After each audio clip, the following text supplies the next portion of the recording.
Bom dia, paz do Senhor. Vamos orar para a gente começar. Deus, nós queremos colocar essa manhã nas tuas mãos, te agradecer por estarmos aqui, pedimos a direção do teu Santo Espírito, que tudo aconteça conforme a tua vontade, que possamos ter um tempo de crescimento nesse lugar. Nós consagramos e entregamos tudo nas tuas mãos, em nome de Jesus. Amém e amém. Ok. Hoje nós iremos para Josué, capítulo 13. Josué, capítulo 13. Não sei se vocês tiveram a curiosidade de dar uma lida nos capítulos que estão vindo agora, porque a gente agora está caminhando para o fechamento, né? São muitos capítulos que vão do 13 ao 24, só dando relatórios, né? De como foi a divisão das terras. Então, assim, fica até meio exaustivo, por isso que a gente tem que dar uma incrementada. E a gente não pode pular o capítulo, né? É uma etapa. A gente vê o que a gente pode aprender a partir deles, mesmo não tendo tantas informações importantes como a gente quer. Vocês viram que o livro de Josué, ele foi dividido em 3 partes. Lembram lá, quem lembra quais são as partes de divisão do livro de Josué? Quem lembra? A entrada na terra, número 1. Número 2, a conquista da terra. Número 3, a distribuição da terra. Então agora, a partir do capítulo 13, a gente entra na última etapa, que é a distribuição da terra. Então a gente está começando a última sessão, que é a distribuição das terras para as 12 tribos de Israel, né? Isso vai do capítulo 13 ao capítulo 24. Vai nesse ritmo até o final. É importante a gente ver como que Deus é muito específico, né, com as coisas, deixa tudo registrado. Amém. Vamos ler alguns versículos para a introdução. Josué capítulo 13, diz assim: Era, porém, Josué já velho, entrado em dias, e disse-lhe o Senhor: Já estás velho, entrado em dias, e ainda muitíssima terra ficou para possuir. A terra que ainda fica é esta: todos os termos dos filisteus e toda Jesur, desde Sior, que está em frente ao Egito, até o termo de Ecrom, para o norte, que se diz ser dos cananeus, 5 príncipes dos filisteus, o Gazeu, os Asdodeu, o Asqueloneu, o Giteu e o Ecroneu e os Aveus, desde o sul toda a terra dos cananeus, e Meara, que é dos sidônios, até a Feca, até o termo dos amorreus, como também a terra dos gebalitas e todo o Líbano para o nascente do sol, desde Baal-Gade ao pé do monte Hermon, até a entrada de Amate.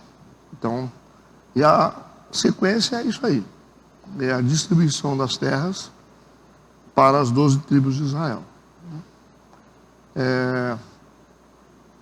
A divisão das heranças, essa divisão de terras, representa a divisão da herança. Tudo que eles conquistaram, né? Eles lutaram, eles passaram por várias etapas ali, desde da tentativa de entrar e entrada, né? Ali por Jericó, lembra disso? Quando as muralhas caíram, foi a primeira fase da entrada deles. Conseguindo conquistar Jericó, muralhas caindo, depois Ai. Cada conquista representando algo que o povo de Deus tem que vencer. Vocês lembram disso, né? E lembrando que Canaã é a tipologia da mente, que o povo de Deus tem que conquistar, colocando os inimigos para fora. O livro de Josué fala de libertação, fala de conquista, né? De ter uma mente saudável. Por isso que os inimigos que estão dentro da terra de Canaã representam os problemas da mente. A gente falou muito sobre isso. E esse final agora é o momento onde eles vão receber as terras, eles vão ter as terras distribuídas. Então é o ponto onde a gente começa a receber a herança. Ok?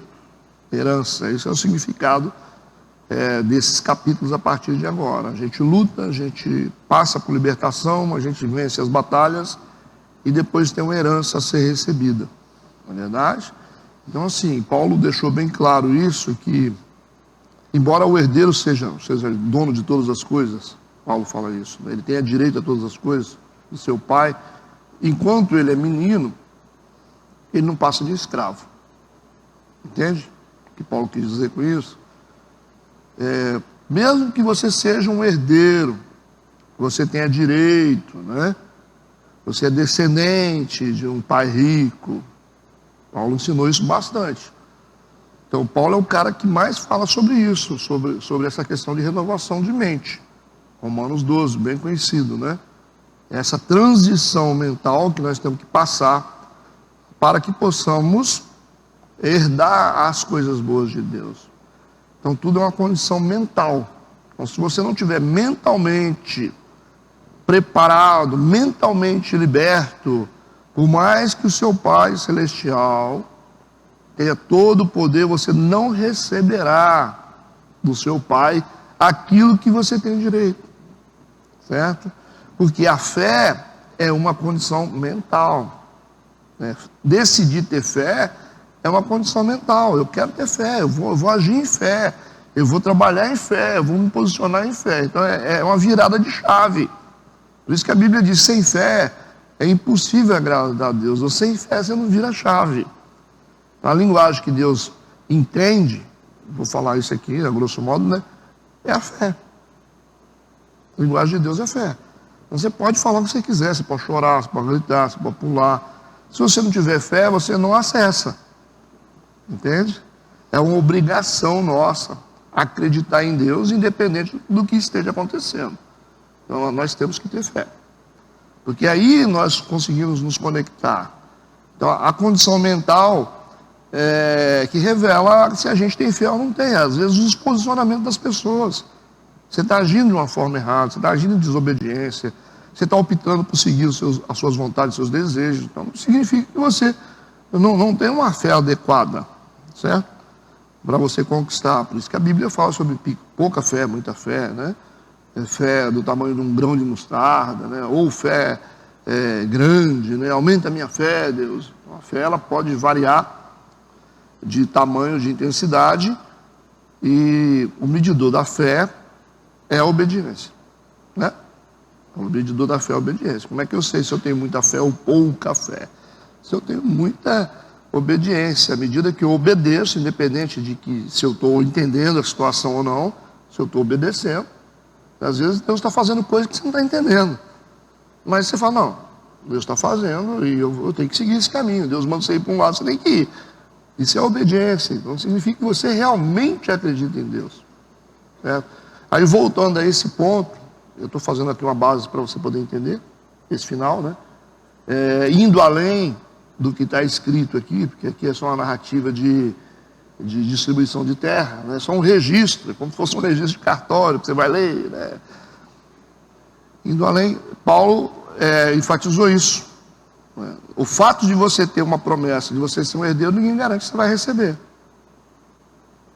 tá? Ninguém garante. Por isso que você vê muitos cristãos que vivem como escravos, ou não? Vocês não estão vendo isso toda hora? Tem um monte de crente que vive como escravo. Essa é a diferença de uns para os outros. Embora nós estejamos diante do mesmo Deus, do mesmo Pai, você vai ver que uns conseguem coisas, outros não conseguem. Uns avançam, outros não avançam. Não é que nós fomos feitos para poder perder. Não, porque Deus me fez para perder, fez o outro para ganhar. Não. Deus quer o bem de todo mundo. Isso Deus já deixou bem claro, né? Ele falou, eu sei muito bem o pensamento que eu tenho a respeito de vós. Eu não venho inventar moda e dizer para mim que eu estou pensando ao contrário, não. Você dizer para um pai, você não me ama. Pai que ama. Às vezes o filho está revoltado e fala, você não me ama, você está fazendo isso aí. Não. Difícil. O pai que não ama um filho, só se ele for doido, né? Se ele for maluco, né? Não é um pai, é um psicopata. Um pai normal, uma mãe normal vai amar filho. Essa é a normalidade das coisas. Então, assim, você vai dizer para o seu pai: você não me ama porque você não deixou eu viajar, você não me deu aquela bicicleta. Não. É a mesma coisa. Você falar para Deus, o povo de Israel falava isso para Deus: Deus não deve amar a gente, não. Deus está querendo destruir a gente. Por que Deus deixou acontecer isso? Por que os inimigos entraram aqui? Por que os inimigos estão tomando conta das coisas? Esse era o questionamento da nação de Israel. Aí Deus tem que entrar e dizer: eu sei, ele diz. Vocês não sabem. Eu sei o pensamento que eu tenho a respeito de vós. Ele falou: meus pensamentos são bons, são pensamentos de paz, para vos dar o fim que desejais. Então, assim, vocês querem coisas boas, eu também quero para vocês. Vocês querem viver bem, eu também quero. Então, isso vai continuar assim, essas diferenças de conquistas, tá? Essas disfunções entre membros de igreja, membros que crescem, membros que prosperam, tá? E avançam nos seus ministérios, gente que tem uma mente desenvolvida, gente que corre atrás das coisas e realmente absorve todo esse plano de Deus. E tem gente que vai ficar pelos cantos aí como mendigos. Aí os ímpios vão dizer assim: mas que Deus é esse aí que você serve, que você só vive nessa miséria de vida, certo? Então, não estou querendo aqui elitizar, mas o que eu quero dizer para você é que quando você anda com Deus, você cresce. Você cresce para todo lado. Não tem como você andar com Deus e não crescer. Tudo que é saudável cresce. Okay? Só não cresce porque está doente. Igreja saudável tem que crescer. Ministério saudável tem que crescer. Empresas saudáveis crescem. Não adianta você falar: não, mas não quero crescer. Vai crescer, cara. Você não pode dizer para algo saudável assim: você não vai crescer. Você diz para sua filha: não cresça. Não tem como, não. É um processo natural da vida, o crescimento. O dinheiro entra, as coisas, daqui a pouco você tem que fazer um puxadinho para lá. É assim que funciona a dinâmica de Deus. Então, embora nós sejamos filhos de Deus, herdeiros de Deus por direito, enquanto formos meninos, nós não passamos de escravos. Entenderam isso? Então, enquanto você for menino na fé, menino no entendimento, enquanto você continuar aí se portando como maluco, indisciplinado, desobediente, né, fazendo do seu jeito, você não passa de um escravo. A família não funciona, as finanças não funcionam, a vida ministerial não funciona, e não adianta você colocar a culpa em Deus. Então, o que a gente precisa fazer é uma expansão de mente, a gente precisa crescer mentalmente, arrancar os inimigos de dentro da nossa Canaã, que são os jebuseus, os girgazeus. Nós estudamos isso semana passada. Vocês lembram que eu listei os 7 inimigos principais e falei sobre a característica de cada inimigo desse? Lembram disso? Então, o poder da cultura, você não entendeu o seu papel na história, o que você está fazendo aqui? Você tem que entender o que você está fazendo aqui. Deus escolheu você para carregar a glória dele. Então você entende qual é o seu papel na sociedade, por que você nasceu, por que você foi chamado, né? Por que você tem tudo isso? Porque você é um representante legal do reino de Deus. E a sua casa tem que ser uma extensão do reino de Deus. Assim, é lá que você realmente mostra para as pessoas que a sua casa é o puxadinho do céu. É assim, né? Assim, venha a nós o vosso reino, venha a nós e seja feita a vossa vontade, assim na terra. Você não ora às vezes, como no céu? Você está dizendo: eu quero que a minha casa, a minha vida, seja uma extensão do céu, onde os valores do reino de Deus estejam dentro da minha vida, dentro da minha casa. Entendeu o que eu estou falando? Esse é o nosso papel. Você não tem lá... você vai em outro país, o que tem lá no outro país como representação do nosso país? Você vai nos Estados Unidos, tem o que lá? A embaixada. E a Bíblia chama os cristãos de embaixadores do reino. Está na Bíblia. Então, se você é um embaixador do reino, então a sua geografia tem que ser uma extensão do céu. Sacou? Aqui dentro funciona assim. As leis lá fora são outras, mas aqui dentro da minha casa, dentro da minha vida, as leis são essas. Aqui não entra bebida, aqui não entra palavrões, aqui não entra desonestidade, a minha vida é assim. É isso que vocês têm que fazer. E não adianta vocês acharem que, não, mas a gente tem que ver que as coisas mudaram. Isso é relativismo. É o espírito que está lá atrás. Você achar que você tem que ficar torcendo a Bíblia para poder fazer a sua vida funcionar. Eu quero ser crente, mas quero ser do mundo. Não dá, gente. Não dá. Não adianta, por mais que algumas igrejas estão flexibilizando isso, estão negociando isso para poder ficar aí, né, funcionando, porque talvez o interesse é dinheiro. E tem isso, né? Mas o cara só tem aquilo para ganhar dinheiro, não tem outra competência. Não tem competência você pastor.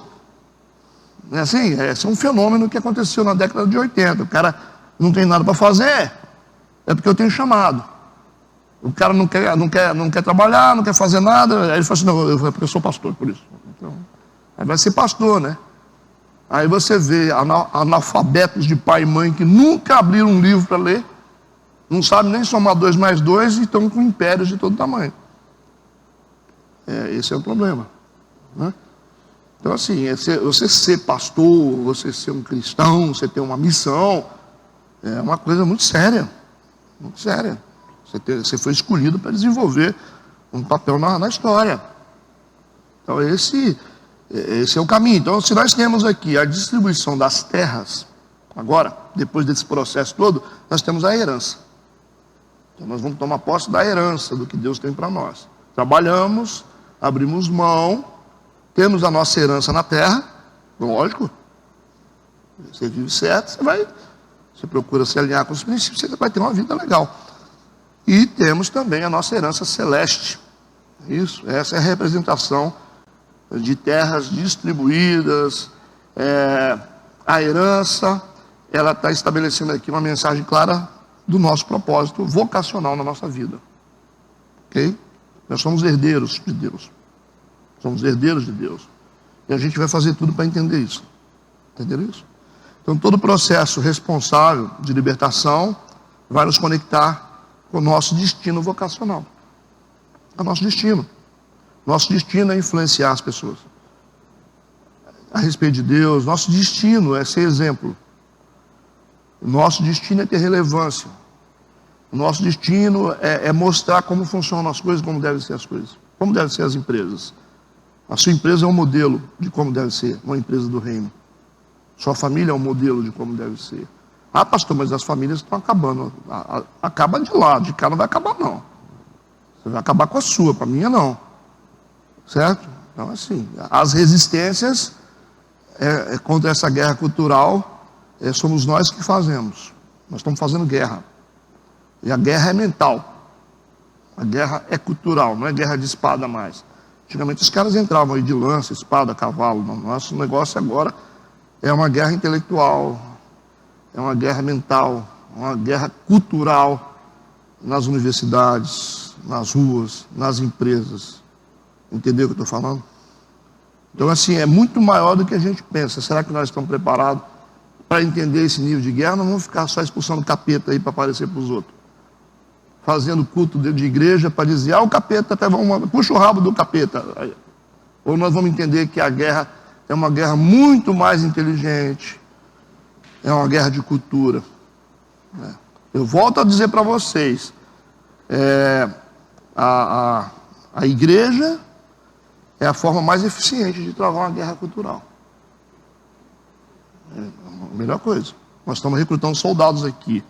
Eu volto para dizer para vocês o que aconteceu lá na descoberta do Brasil. Os caras não conseguiam dominar os índios, colocaram os padres, colocaram os jesuítas para poder evangelizar e aculturar os índios. Por quê? Porque o índio ele respeita essa questão de divindade, né, essas coisas todas, né? Ele vem com a lança para o seu lado, e aí você fala, opa, cuidado, hein? Aqui, né? Tem um ser aqui superior, não é assim não, hein? Vai te castigar. Então os índios, essa questão de divindade, o mundo transcendental, o mundo místico, então eles temem muito isso. E aí os jesuítas entravam, como nos dias de hoje, dando a paz do Senhor, né? ensinando Bíblia para eles, ensinando, colocando lá a cruz lá, e aí daqui a pouco estamos falando também sobre política, certo? Então, a religião ela entra como uma fenda, depois você entra com seus valores políticos, os seus valores culturais. É assim que funciona. Então o poder da igreja é muito grande. E os grandes líderes hoje estão fazendo isso, eles estão aculturando pessoas. Talvez até para servir o diabo. Estão trazendo uma cultura de que não, isso aí não tem nada a ver não, isso aí não tem nada a ver não, isso aí você pode fazer. Pode fazer que não vai dar nada não. Aí você tem 5.000 pessoas numa igreja, pessoal, é isso aí. Você tem 5.000 pessoas pulverizando uma cultura de que você não tem que seguir a Bíblia. A igreja sobreviveu até hoje, nesses mais de 2.000 anos, porque os guerreiros,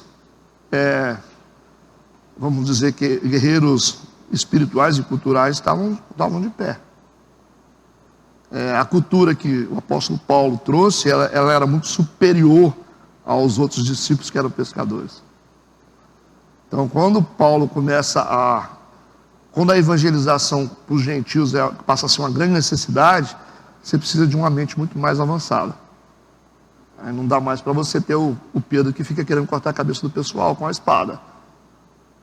Aí você tem que ter um Paulo, cara poliglota, né? Fariseu de raiz, treinado na melhor escola lá do Gamaliel. O cara chega, cidadão romano, então conhecia o caminho. Chega diante dos reis e sabe o que fala. Sabe? Influenciador. Então, para cada tempo, você tem que ter um bom influenciador. Tudo bem? Entenderam que essa divisão de heranças aqui estabelece uma mensagem clara sobre o nosso propósito vocacional? É isso. Josué foi usado por Deus de forma sobrenatural durante todo o percurso, né, desses capítulos até agora. O processo de entrada, de conquista na terra de Canaã, mas agora, a partir desse capítulo 13, que é a distribuição das terras, ele vai ser um homem comum fazendo um trabalho comum. Agora não é aquela ação sobrenatural. Agora ele é um homem comum fazendo coisas comuns. Ele vai distribuir as terras. Aí no versículo 1, diz assim: era porém Josué já velho. Então está o registro aqui que Josué está velho. Entrado em dias. Aí deu uma ênfase ainda, né? Que está velho e entrado em dias. Aí, e disse-lhe o Senhor: já estás velho, hein? Ironia, né? É igual se falar assim: você está feio, o cara fala: você está feio, hein?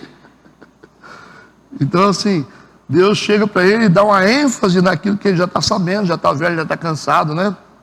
E Deus diz para ele assim: e ainda há muita terra para possuir. O que Deus está falando com Josué? Josué, você já está velho, e a gente tem muita coisa para fazer ainda, hein? Entendeu? Então Deus está dando uma mensagem para ele, né? Dizendo: olha, você já viu, né? Você já viu que o negócio começou com Moisés e não acabou com Moisés, né? Não terminou lá com Moisés. E depois continuou com você e também não terminou com você. A gente tem alguns passos para dar, né? Então essa consciência cristã que a gente tem que ter aqui sobre o nosso tempo e aquilo que nós fomos chamados para fazer e que nós temos que fazer enquanto estamos aqui. Porque o tempo está passando para todo mundo aqui. À medida que passa o tempo, nós estamos mais velhos. Eu sei que você não gosta de falar isso, mas é a verdade. Nós estamos a caminho da morte.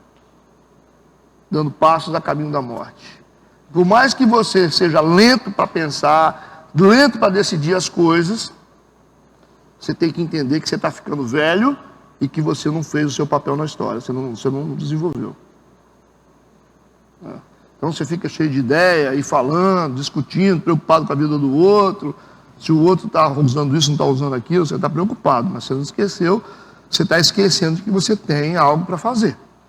Cada um de nós, cada criança da igreja tem um chamado específico para algo. As esposas, os maridos: não, eu só acompanho meu marido. Não. Você tem um chamado, você pode até ser negligente a ele, mas você tem um chamado específico.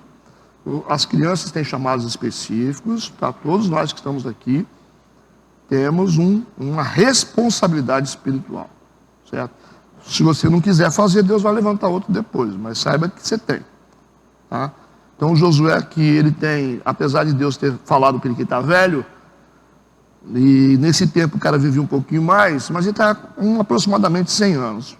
Estimativa de idade dele é 100 anos, tá? Aproximadamente. Versículo 2 a 6, ele vai começar a falar sobre a distribuição. Olha como que é uma coisa assim, bem documental. A terra que ainda fica é essa. Todos os termos dos filisteus, toda Jesus, desde o Senhor que está em frente ao Egito, até o termo de Ecrom, para o norte que se diz ser dos cananeus, 5 príncipes dos filisteus, o Gazeu e o Asdodeu, o Asqueloneu, o Giteu, o Ecroneu e os Aveus. Desde o sul, toda a terra dos cananeus e Meara, que é dos Sidônios, até a Feca, até o termo dos amorreus. Versículo 5, como também a terra dos gebalitas e todo o Líbano para o nascente do sol, desde Baal-Gade ao pé do monte Hermon, até a entrada de Amate, todos que habitam nas montanhas, desde o Líbano até Misrefote, Maim, todos os sidônios, eu os lançarei de diante dos filhos de Israel. Então somente reparte a terra em herança a Israel, como já te mandei. Percebe o que está escrito aqui?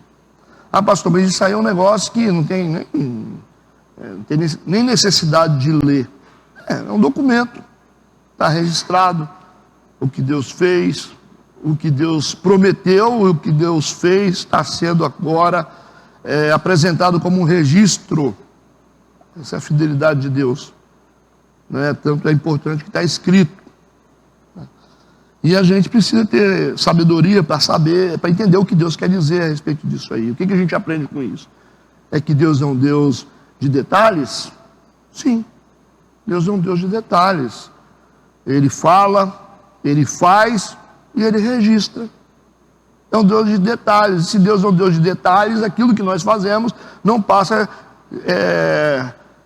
sem a percepção dEle. Ele está vendo tudo que a gente está fazendo. Certo? E tudo é importante para Deus, nas pequenas coisas que nós fazemos. O importante para Deus não é só o que você faz, mas como você faz. E digo que isso é muito mais importante para Deus, o processo é mais importante para Deus do que o fim lá. Sabia? É como você faz. Não é o que você faz. Então, no reino de Deus, o processo é muito importante. Ah, eu fiz aquele negócio lá, mas como é que você fez? Você passou por cima do irmão? Você roubou do outro?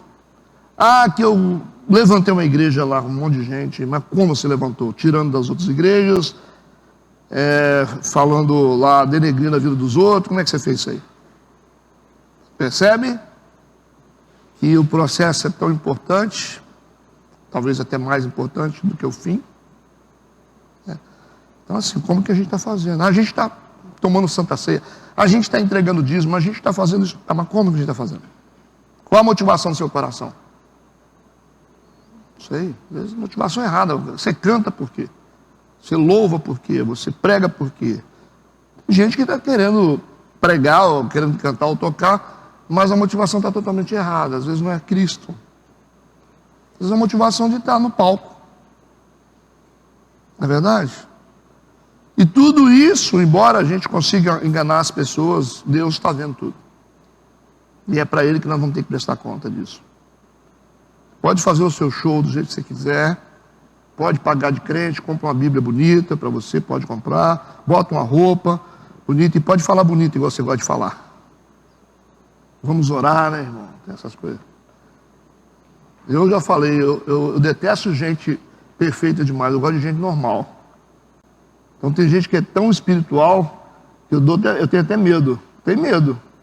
Porque quando eu comecei a minha vida espiritual, que eu achei que eu era espiritual demais, Deus falou, você não é nada disso aí que você está pensando que você é. Como Ele fez com Moisés, né? Mandou Moisés enfiar a mão dentro da blusa assim, falou, tira aí para você ver. Aí ficou leprosa a mão dele. Então, está vendo isso aí? O que você vai ter que enfrentar é o que você vai passar. Então, um dos níveis de maturidade que o ser humano tem que ter é saber que não é perfeito.